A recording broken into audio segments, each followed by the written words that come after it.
WMNBC News. Today we'll be discussing the drug abuse in the Vietnam War. The Vietnam War began in 1954 after the rise of power of Ho Chi Minh. As a result of the gruesome war, many U.S. soldiers and servicemen turned to narcotics as a coping method. In the spring of 1971, two congressmen released a report saying that 15% of soldiers were addicted to heroin after the end of the Vietnam War. Now those are staggering numbers. Now we have Mariah Gonzalez on scene with a Vietnam War veteran at the Vietnam War reunion. Thank you.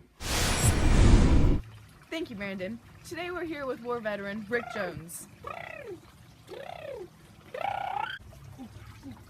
So Rick, can you tell us how long you were in the Vietnam War? You said my name, what'd you say again, huh? I said, how long were you in the Vietnam War? I'd say about 2 years, 10 or 15 days, and about 16 hours, man. Can you tell us some ways that you used to cope with being in the war? A lot of hallucinations, man. We're going crazy over there, man. I had like 10 buddies go crazy on me. So are you saying there was drugs? Drugs? Drugs? You say drugs? Okay, back to you, Brandon. That sure was an interesting interview. Up next on our program, we have Chris Cortez interviewing a former drug addict by the name of Eugene Fitzgerald. Mr. Fitzgerald went into rehab shortly after discharge. He is now out and about and is living his life drug-free.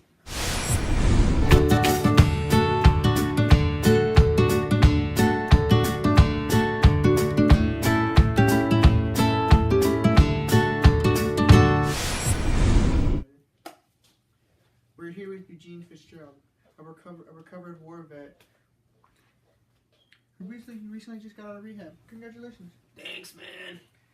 For the drug usage in the Vietnam War, we have some questions for him this evening about the drug usage and narcotics in general. When were you drafted, Ray? I was drafted in 1975. End of the war, yeah. I'm asking a more personal question. Around what year did you start using narcotics? Man, that was back in the States, first introduced in San Francisco. Then we went off to the war, got shipped out. It just took off. That's what we used to cope with all the death and all the killing. It was rough, man. I feel you. I really did. What was the most common drug in Vietnam?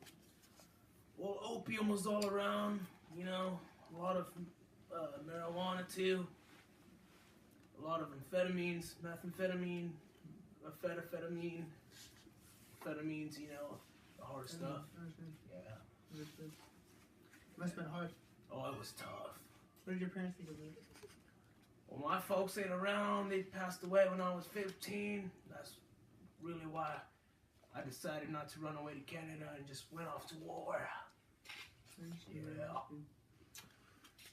What would you say the cheapest narcotic was? Opium. It was all around, like I said. Okay.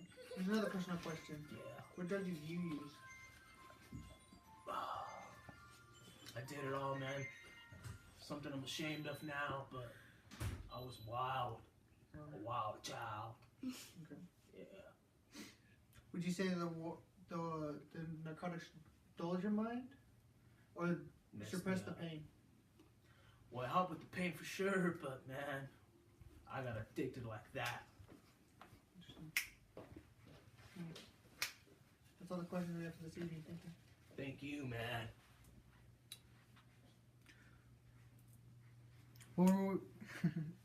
Well, thank you for joining us with...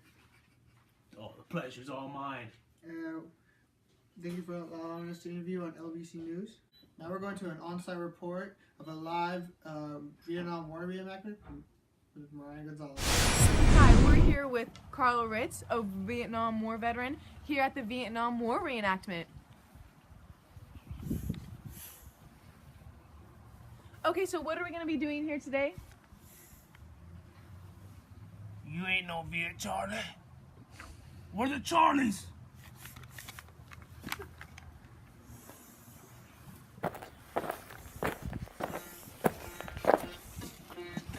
civilians. We're out here in the Sun Trabong, looking for the Charlie's Green and enemy infantry. Oh!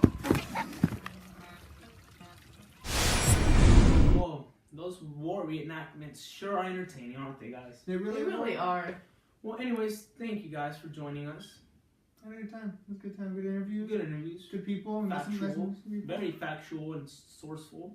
Met some people. A lot of interesting hobbies. People still in the college. That Vietnam was rough and it did. Still feeling the effects. Definitely. Tune in tomorrow at 6 for more.